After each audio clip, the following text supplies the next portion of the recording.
Sekarang kita buat perapan ayam panggang So kita masukkan halia, masukkan sos tiram, kan, masukkan sos tiram, masukkan kicap manis, sedikit garam, air limau nipis, sedikit saja sesame oil, minyak bijan. Alright. Kemudian minyak jagung kemudian kita kacau. Dan sedikit gula. So gula supaya dia melekat pada perapan ayam. Kita masuk gula, sedikit chicken powder. Okey. Kena wasa.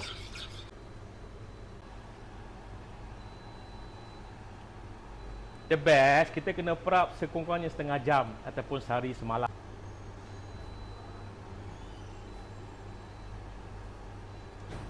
Okay, kita dah set conveyor oven ni 180. Kita panggang ni lebih kurang dalam 25 minit. Alright. Nak masak, tengok macam mana. Okay, Bat, angkat Bat. Okay, nak bagi tip macam mana nak tahu ayam tu masak tak masak. Kita cucuk tengah-tengah ni. Dia cucuk tengah-tengah ni, dia licin. See, dia licin. Letak sini. Kalau sini panas, ayam nak masak. Okey, now nak tengok tekstur ayam ni. Right? Okey. Kita ambil, letak sini.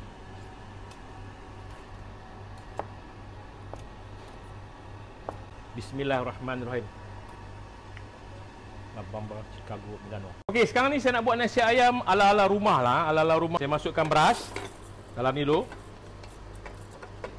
Saya masukkan chicken powder, saya masukkan gula, garam. Okay, saya nak buat tumisan nasi ayam lah. Okey, kita masukkan minyak, masukkan margarin, kacau bok, serai, daun pandan, bawang, and halia.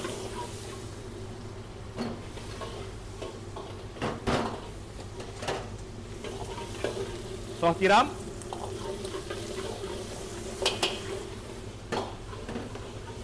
sedikit minyak bijan. Okay.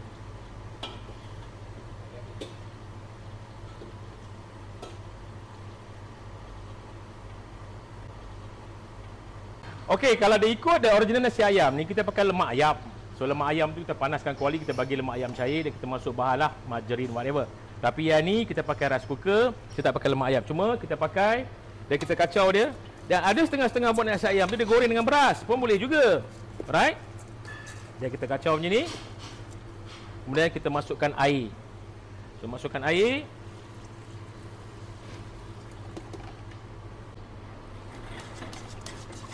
Saya kacau. All the chef, all my team. Apa yang kita buat, pastikan bismillahirrahmanirrahim, Allahumma salli sayyidina Muhammad wa ali Muhammad, and mesti rasa. Macam mana kita nak makan, macam itulah guest nak makan. So rasa. Wallah. Dia rasa baik. Dia punya rasa kena masin sikit sebab beras tu dia karbohidrat, dia berkanji. Right?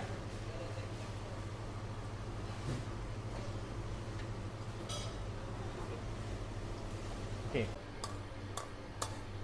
Kalau dia macam nasi minyak ke nasi berminyak, terus angkat. Jangan tulang dalam ni. Kalau tulang dalam ni, dia akan hangus kat bawah. Sebab dia ada gula, dia ada minyak. Faham? Right. And also, kalau kita buat nasi minyak, nasi mandi dalam rice cooker, ratio dia quarter je. Dia tak boleh berpenuh. Nanti nasi mentah. Sebab dia tak ada pengudaraan, wap yang cukup. Tapi nasi putih 3 kilo. Tapi kalau kita buat nasi yang ni, saya tak buat cantik. Saya buat style old school sebab nak rasa. Ini kita buat, orang kata, untuk eksperimen semua resipi. So saya tabur dengan irisan daun bawang. Alright. Kita nasi ayam ni. Kemudian saya buat Thai chili sauce. Okey. Dah pun siap satu resipi yang ringkas nasi ayam cita rasa La Bamba Chicago Milano.